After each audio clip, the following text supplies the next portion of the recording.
You are now listening to the Vegan Stuff podcast with Caavakushi.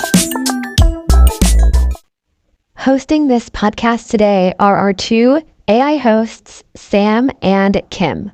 If you simply can't get enough of us, go to caavakushi.com and sign up for our vegan newsletter and get our free 7-day high-protein vegan meal plan. And we also have some good news. We will be releasing our first ever cookbook pretty soon, so stay tuned. Hey, don't forget to follow us on our socials too.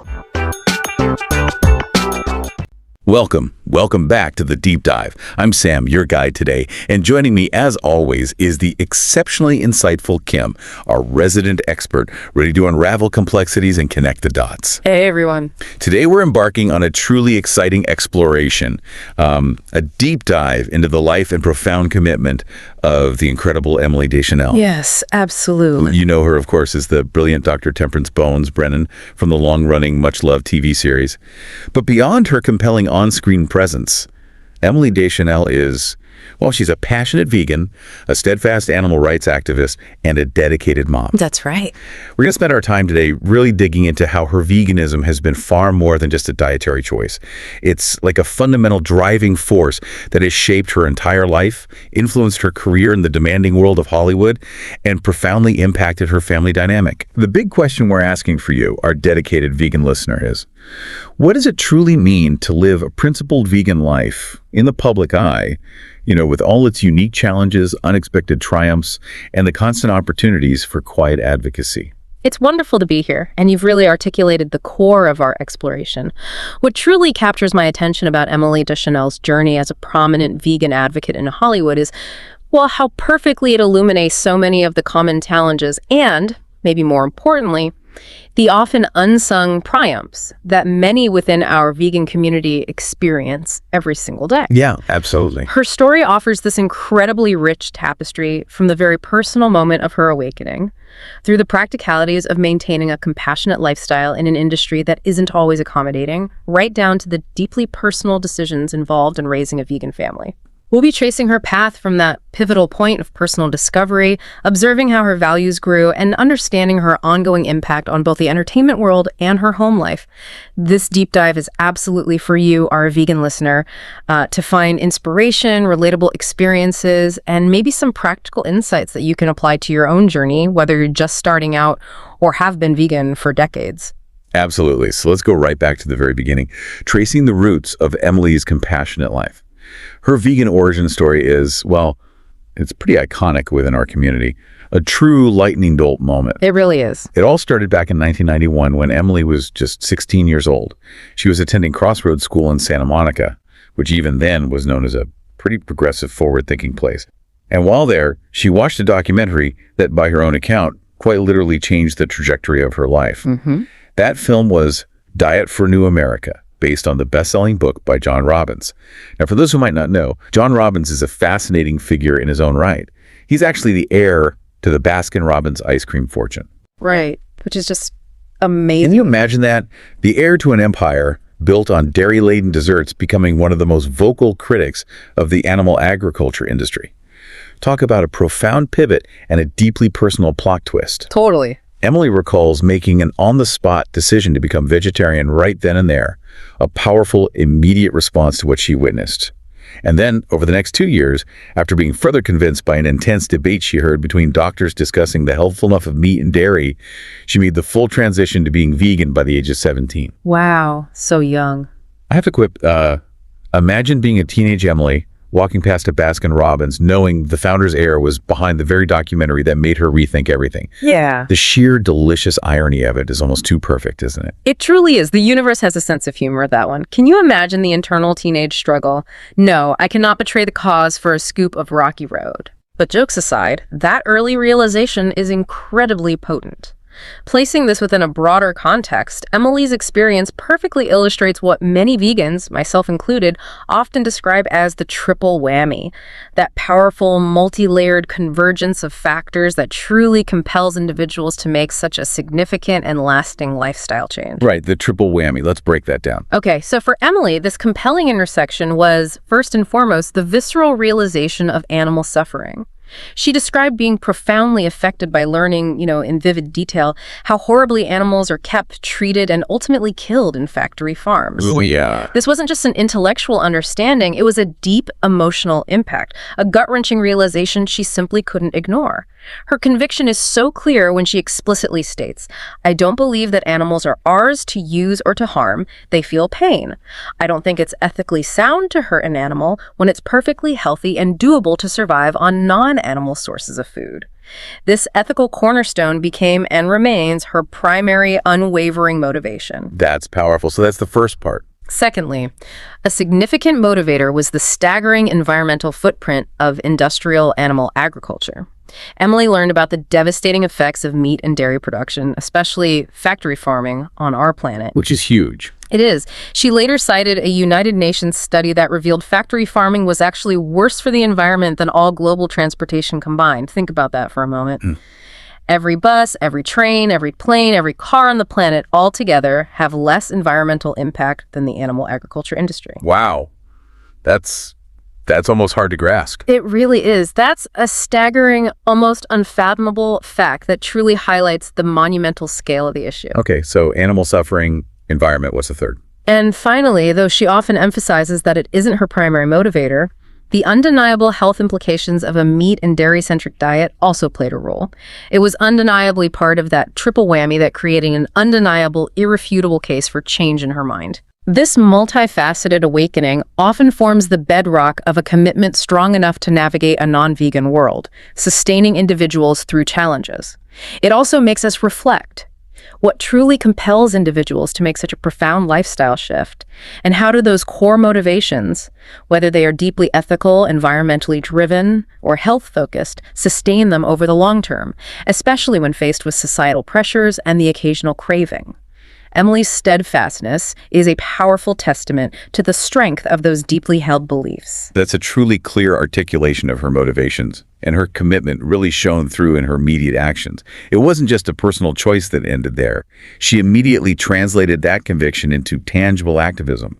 She actually co-founded an animal rights club in high school at Crossroads. Right away. And what's particularly remarkable is that decades later, it's still going strong today. That speaks volumes about her immediate and lasting impact, even as a teenager, recognizing the power of collective action. It really does. Did you know we have a vegan search engine, a vegan forum, a vegan newsletter, and so much more coming soon? So why not check us out at Caavakushi.com. This next insight really stands out. Her perspective on effective activism. She draws a clear contrast between what she calls sign-holding, the more overt, perhaps confrontational forms of protest, with the more subtle, consistent actions that, in her view, truly make a difference. Interesting distinction. Yeah, she found deep inspiration from her own mother's activism, which involved things like consistently giving blood, voting, volunteering for causes she believed in, and even taking in inner-city kids for the summer. Her mom's approach taught Emily to stand up for what she believes in through consistent, compassionate action woven into the fabric of daily life. Leading by example, essentially. Exactly. Emily even shared a rather humorous memory about a friend from that high school animal rights club who was initially more hardcore about veganism, the type who would tell people what's in a hot dog as they were eating it. Oh, that approach, yeah. Right. Emily notes, perhaps with a knowing chuckle, that this aggressive, potentially off-putting approach wasn't very effective, especially since that very friend later became a meat eater herself. Oh, wow. See, this early experience beautifully illustrates a crucial lesson for all advocates. Impact often comes not from confrontation, but from consistent, authentic living and leading by example. It underscores that sustained, thoughtful action frequently resonates more deeply than an in-your-face approach, often leading to more lasting, genuine change in the hearts and minds of others. It absolutely does, and it really makes me wonder if, in today's social media-driven world, that aggressive approach has become even less effective, often polarizing people rather than drawing them in. That's a great point. I think her approach is more relevant than ever. In a world saturated with information and strong opinions, leading by example and offering thoughtful, consistent choices often cuts through the noise far more effectively than shouting. And that philosophy became even more crucial as she navigated the incredibly unique and often uncompromising world of Hollywood. Right. Which must have been a whole other challenge. Exactly. So let's pivot now to her acting career, where being vegan in the limelight presented its own fascinating set of challenges, particularly concerning fashion and the very specific demands of film set. Okay. Emily has been remarkably committed to finding quality vegan alternatives for everything from red carpet shoes to accessories and formal wear. She openly recalls how profoundly difficult this was in the past, even admitting, with a touch of self-deprecating humor, to wearing Payless shoes on red carpets in her earlier days. Oh, yeah, I remember reading that. Because finding non-leather options that were both ethical and stylish was so limited, often meaning a significant sacrifice in aesthetics. Totally. And the options weren't always great back then. Not at all. This unwavering commitment to her values sometimes came at a very real professional cost. To delve into this further, she notes that her vegan principles have sometimes limited opportunities for photo shoots and magazine spreads. Really? How so? Well, publications, due to their intricate relationships with advertisers and designers, were often unwilling to accommodate her restrictions on materials, like feathers, leather, or certain fabrics. This often led them to decline working with her if she couldn't wear specific non-vegan designer pieces, making it a very real, tangible impact on her career visibility and branding. Wow. That's a stark reminder that ethical choices aren't always easy or convenient, especially in an industry so focused on image and commercial partnerships. Let's definitely delve into that, because the ethical complexities of fashion materials are incredibly nuanced, and Emily's journey here offers a great example of evolving understanding. For sure, like silk. Exactly. Take silk, for instance. Many people understand that leather comes from animal skin, but the reality behind silk production is often far less known and, well, quite disturbing. Emily learned early on that silkworms are typically boiled alive inside their cocoons, often called silk bolas, to ensure the silk threads are harvested unbroken and can be reeled off in a continuous strand. Ugh, that's awful. It is. This process, as she described, is inherently cruel, ending the life of a sentient creature for a luxury fabric. Her evolving stance on materials like silk is particularly interesting and offers a nuanced perspective for our audience. She's aware of pea silk, for example, where the silkworms are allowed to emerge from their cocoons naturally before the silk is harvested. Okay, so that's better. Well, it's better in that they aren't boiled alive, but even pea silk is still an animal product, so technically it's not fully vegan, as it still involves the exploitation of an animal. Right. Still using them. Exactly. She's also considered options like vintage silk, much like Stella McCartney's approach to using pre-existing materials, as a more humane, though not entirely animal-free option. This consideration is partly driven by very real environmental concerns about synthetic fabrics, which, while animal-free, can have their own ecological footprint due to microplastic pollution and resource-intensive production. It really does. This brings us to a compelling point for all of us in the vegan community. Where do we draw the line? Emily's sister, whose pragmatic philosophy she often references, says she doesn't mind so much where people draw lines as long as they draw lines. That's a good way to put it. It's personal. It highlights the deeply personal, often evolving, and sometimes imperfect nature of vegan ethics in a non-vegan world. For Emily, gaining more professional clout gave her the confidence to push those lines. She noted that in earlier jobs, she didn't feel confident enough to speak up about these issues, feeling too vulnerable. Understandable. But as the lead character on Bones, she gained the confidence to do that. She found wardrobe people became much more accommodating to her preferences, even if it meant, as she humorously put it, that she preferred her ethically sourced Payless shoes over designer leather that compromised her values. Good for her. This really shows that influence and a strong, confident voice can indeed create more space for ethical choices, even in unexpected places. That's a fantastic point about how influence can create change, and it brings us right to the set of Bones itself. It's interesting because her character, Dr. Temperance Brennan, was actually vegetarian for health reasons, not ethical ones, which wasn't Emily's personal choice. Right, that's an important distinction. Emily specifically stated she didn't want to play only vegan characters as part of her artistic desire to explore a diverse range of roles, which I think is a very valid creative stance. But even within that constraint, she found incredibly clever and impactful ways to advocate. How so? On set. Yeah, she shared some specific, rather telling anecdotes from the Bone set. One time, for an episode involving a prop meat stew that was supposed to contain an actual human body, they used real meat. Oh, no. Seriously? Seriously. Emily didn't shy away. She petitioned the producers, asking them directly, you guys don't need to make a meat stew. A lot of animals died for that episode, and we can use a vegan alternative. She encouraged them to use plant-based alternatives, pointing out that it not only saves money by being cheaper, but also saves lives. And did they listen? Apparently so. People were responsive to that, changing to a vegan prop, which is great. That's fantastic. Good for her for speaking up. Absolutely.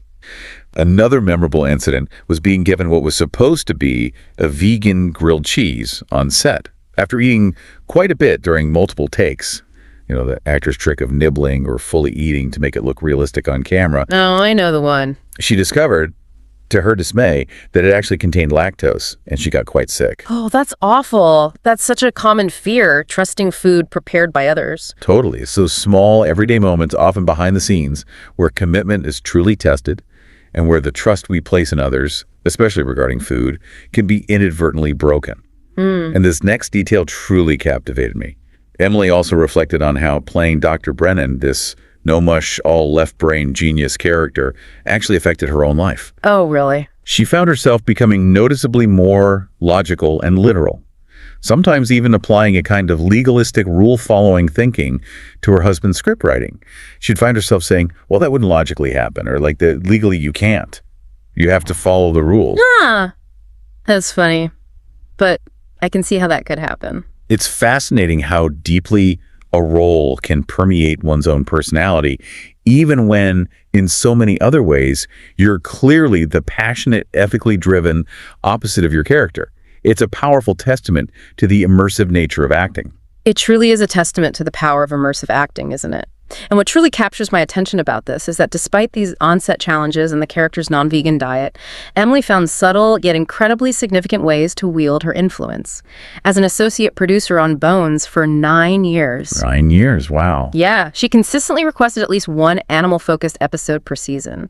While this wasn't always achieved, her persistent presence clearly opened doors for discussions and planted seeds for change. That's real influence behind the scenes. Definitely. We saw specific animal-related episodes come to fruition, largely thanks to writers like Dean LaPotta, who was particularly receptive to Emily's suggestions.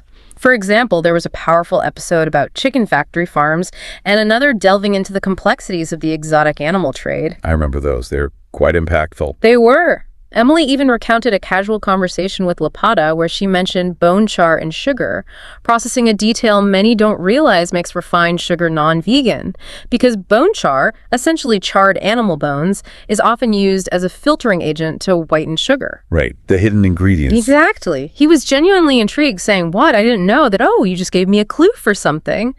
It shows how casually sharing knowledge and simply being an open, informed vegan can plant seeds for impactful storytelling, even within a mainstream TV show. That's amazing. Just a conversation. Interestingly, Emily was generally unaware of any significant public controversy surrounding her vegan pregnancies, a testament to her deliberate choice to unplug from negative comments and online chatter, creating a healthy boundary. Smart move. Very smart. She believes the show somehow got away with things when integrating these animal issues, even despite having major advertisers who sold meat or dairy products. This suggests that thoughtful, well-integrated storytelling about animal welfare, when delivered by a trusted and respected figure like Emily, can resonate with a broader audience without necessarily triggering overt backlash, proving that even subtle advocacy can be highly effective. That's incredibly smart on her part, creating that buffer from negativity. It's a lesson in self-preservation that many of us could probably learn from. Now let's shift our focus from the bright lights of Hollywood to the warmth and realities of her home. Okay, the family side. Emily Deschanel is a vegan mom, navigating the joys and complexities of raising 2 sons as 99% vegan with her not-quite-vegan husband, David Hornsby, who is, I should add, an accomplished actor and writer himself. It's a dynamic that many vegan families, especially those with mixed diets, can relate to on a very personal level. Oh, absolutely. That's a very common scenario. To delve into this further, let's unpack the significant public scrutiny she faced during her vegan pregnancies. Did you know we have a vegan search engine, a vegan forum, a vegan newsletter, and so much more coming soon. So why not check us out at Caavakushi.com. It became quite a hot topic, with some public comments and even articles arguing that a meatless lifestyle for expectant mothers is unnatural or even indicative of an eating disorder. Ugh, the pregnancy police, it's relentless. It really highlights how deeply ingrained societal expectations are around diet, especially for mothers, and how quickly misinformation can spread. Emily, however, has a very clear and strong counter-argument, emphasizing that a vegan diet is completely healthy for children at all stages of life, including pregnancy and infancy. Yes, and backed by science. She firmly states that this position is not just her personal opinion, but is supported by major health institutions like the American Dietetics Association, which is now known as the Academy of Nutrition and Dietetics. This strong, evidence-based rebuttal is crucial in combating what can often be very emotional and misinformed criticism, empowering other vegan parents. Indeed, the public's intense, often unsolicited interest in what pregnant women and mothers choose to eat is a societal constant, and Emily navigated it with grace, knowledge, and a commitment to scientific fact. Placing this within a broader context, her approach to raising her children with a non-vegan partner offers incredibly valuable insights for many families struggling with similar dietary dynamics. Tell us about that dynamic. Well, her eldest son, Henry, is even affectionately dubbed the vegan police by his mom, indicating he's naturally health conscious and quite firm in his plant-based choices, completely by his own accord. Love that. The vegan police. Emily and her husband actively engage in discussions to talk about it with their sons, fostering an environment of understanding, education, and autonomy rather than strict authoritarian enforcement. While she won't personally buy non-vegan items for her husband out of ethical alignment, Which makes sense. she allows him to purchase them himself and humorously even makes him pay her back just so I can distance my money from it, a clever way to maintain her ethical boundaries while accommodating his choices. That's actually pretty funny and practical. It is. Crucially, she respects her son's choices outside the home, a nuanced approach that allows them to explore and form their own convictions rather than feeling restricted, which is a crucial aspect of raising independent, compassionate individuals. That's a really important balance to strike. Absolutely. She even recounted an anecdote from her own childhood, remembering how she used to roll her eyes when a vegetarian friend couldn't eat hot dogs at a birthday party, an experience that now gives her immense empathy and understanding for her own children's experiences when faced with similar social situations. Perspective changes everything. Doesn't it? In terms of practicalities, Emily always makes sure to bring ample vegan snacks to parties, especially when her children were younger, ensuring they always had delicious and familiar options. She makes a really insightful point that for kids, experiences are often about each other, not just the food itself, so being prepared ensures they can fully participate without feeling left out. That's such good advice. It's about inclusion. Exactly. And living in a place like Los Angeles, she notes, it's increasingly easier to navigate social gatherings, with hosts sometimes even proactively providing vegan cupcakes or pizza. This highlights how society is gradually becoming more accommodating and understanding of diverse dietary preferences. Which is hopeful. Definitely. This raises an important question for you to ponder.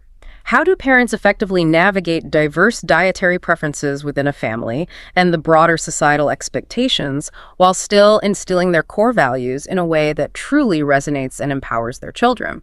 Caroline Paul even wrote a wonderful book on activism for kids, featuring young vegan activist Genesis Butler, further emphasizing this normalization of vegan children in today's world. That balance between personal conviction and open-mindedness is really key, and seems like the Deschanel family has found a sweet spot that allows for both integrity and harmony.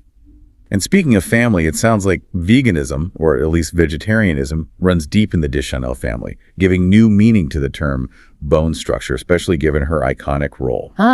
Nice one. Her mom and dad are both vegetarian, long-standing commitment, and her sister, Zooey Deschanel, who had previously been vegetarian for 3 or 4 years, recently went dairy-free, texting Emily to say how much better she felt afterward. It truly speaks to the ripple effect that one person's conscious choices can have within their close circles, inspiring others not through judgment, but through consistent living and sharing positive experiences that gently encourage and inform. A delightful pun indeed, and you're absolutely right, that ripple effect is so evident and powerful within families. Moving from her personal life to her incredibly influential public persona, Emily Deschanel is a true, unwavering champion for animals and the environment through her active, dedicated vegan advocacy. She really walks the walk. She really does. Her commitment runs deep and has been long-standing, built on those triple whammy foundations we discussed earlier. She joined the board of directors of Farm Sanctuary, which is the largest haven for rescued farm animals in the U.S., way back in September 2014, showcasing her dedication to direct animal rescue and rehabilitation. Farm Sanctuary does amazing work. Incredible work. Her involvement with organizations like Mercy for Animals is also incredibly significant. She helped them raise a remarkable $1.2 million through various campaigns and has provided powerful voiceovers for their impactful projects, including those specifically highlighting the often hidden issues and cruelties at animal auctions. Using her voice, literally. Exactly. And this next insight truly stands out. Her expensive collaborations with PETA. She's been a featured figure in their Meat's Not Green campaign, raising awareness about the environmental impact of animal agriculture. She created a poignant video encouraging mothers to raise vegan children, directly addressing the scrutiny and providing reassurance. That must have been so helpful for vegan moms. I'm sure it was. And she lent her voice to another powerful PETA video exposing the often horrifying realities of the dairy industry. Beyond direct activism and awareness campaigns, she's also a shrewd investor in plant-based innovation, supporting companies like Outstanding Foods, which makes delicious vegan mushroom bacon chips. Oh, those are good. Right. This demonstrates her holistic approach to promoting veganism, both through direct activism and by actively supporting the growth of the plant-based economy, making vegan alternatives more accessible and appealing to everyone. She truly puts her money, her voice, and her considerable influence where her heart is, across multiple facets of advocacy. And it's not just PETA or Farm Sanctuary. Her advocacy extends to powerful storytelling through documentaries, a medium perfectly suited for education and emotional connection. Exactly. What truly captures my attention about this is her profound involvement in various documentaries that amplify critical animal welfare and environmental messages, utilizing her narrative skills beyond scripted television. She narrated My Child is a Monkey, a documentary that exposes the inherent cruelty of keeping monkeys as pets. Oh, that sounds heartbreaking. It is. The film highlights how people anthropomorphize these intelligent animals, projecting human emotions onto them, and crucially, it reveals the extreme adjustments made, such as painful teeth removal, to try and domesticate them for unnatural home environments. This film clearly illustrates the profound suffering inflicted on these highly sentient beings when their natural instincts and needs are denied. Just awful. She also served as an associate producer for How I Became an Elephant, a documentary she highly recommends, and it's a truly moving piece. This film follows a young activist and deeply explores the lives of elephants in different parts of the world, shedding light on their challenges, the threats they face, and the critical importance of their conservation. I'll have to check that one out. Definitely recommend it. Emily's deep commitment also extends unequivocally to environmental advocacy.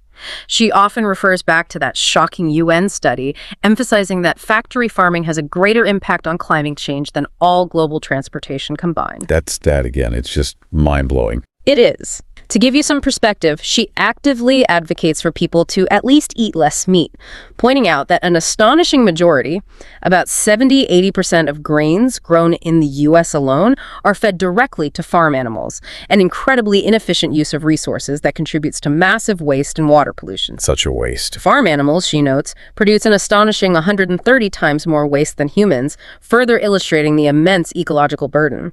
She's also a vocal supporter of the Great Ape Protection Act, which aims to end the use of chimpanzees in invasive research in the U.S., consistently drawing attention to the severe physical and emotional trauma these chimps endure in laboratory settings. Fighting on multiple fronts. Absolutely. She openly shares the activists who inspire her too, offering further insight into her values. She looks to figures like Lisa Shannon, who started Run for Congo Women, demonstrating global humanitarian efforts; Gretchen Weiler, a Broadway actress who became a fierce animal rights advocate and started the Genesis Awards, showing how a creative platform can transition to powerful activism; and Zainab Salbi, the founder of Women for Women International. Wow, impressive company.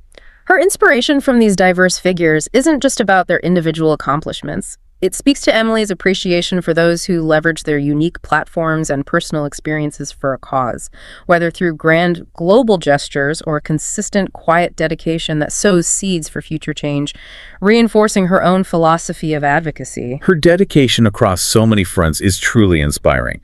And for those of us who are already vegan or are considering the switch, Emily's practical insights into maintaining a healthy, vibrant, plant-based lifestyle are absolutely invaluable. So my friend, what does Emily Deschanel, with all her experience, recommend for staying healthy and vibrant on a vegan diet? That's a crucial question because practical application is key. So what does this all mean for you, our aspiring or current vegan listener looking to optimize your health? Emily's advice is rooted in practicality and a whole foods plant-based approach, which she champions wholeheartedly. Whole foods, plant-based. Got it. While she sees fake meats and highly processed vegan alternatives as good transition food for those moving away from animal products, she doesn't find them healthy for continuous everyday eating. She strongly prefers food as close to the source as possible, emphasizing building a diet around natural, unprocessed ingredients. Makes sense. Less processed is usually better. Exactly. Did you know we have a vegan search engine, a vegan forum, a vegan newsletter, and so much more coming soon? So why not check us out at Caavakushi.com. Her typical daily diet reflects this commitment to whole foods.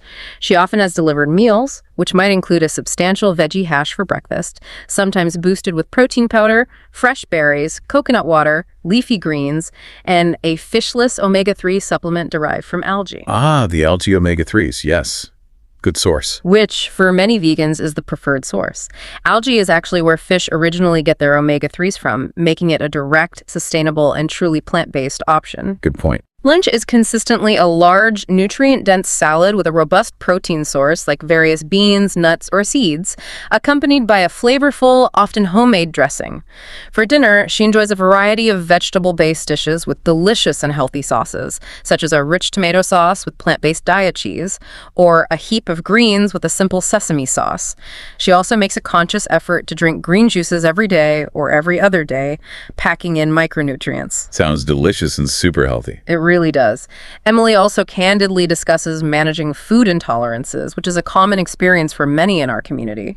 She personally avoids soy due to an intolerance that caused eczema, and she is gluten light, meaning she actively tries to avoid gluten where she can, believing it contributes to inflammation, especially given a family history of allergies. So listening to your own body is key. Absolutely crucial. These personal insights underscore the importance of listening to your own body and tailoring your plant-based diet to your individual needs. For those struggling with their vegan journey, her key advice is multifaceted and deeply compassionate. She recommends working with a nutritionist who is also sympathetic to being vegan. That's important. Not all are. Right. Noting that some old-school nutritionists might not be sufficiently informed or even supportive of plant-based diets, which can be detrimental. She advises people to do it slowly, making gradual, sustainable changes over time, rather than attempting an overwhelming, abrupt overhaul. Take it step by step. Exactly. And most importantly, she emphasizes the critical need to remind yourself of why you're doing it. She firmly believes that if your primary motivation is for the animals, you're more likely to stick to it for a longer period of time, as that intrinsic ethical motivation proves incredibly powerful and resilient. Connecting back to the why, that's huge. It really is. She also offers a relatable craving chocolate anecdote. Just because you crave something doesn't mean you should eat it every single meal. She suggests conscious choices, recommending fair trade, slavery-free dark chocolate brands like Alter Eco, especially the one with quinoa for a delightful crunch, and endangered species, aligning indulgence with ethics. Good chocolate recommendations too. Always welcome. Always. Placing this within a broader context, Emily also observes a significant and encouraging shift both in Hollywood and in wider society. She notes that Hollywood is becoming more vegan-friendly, with far more options and understanding.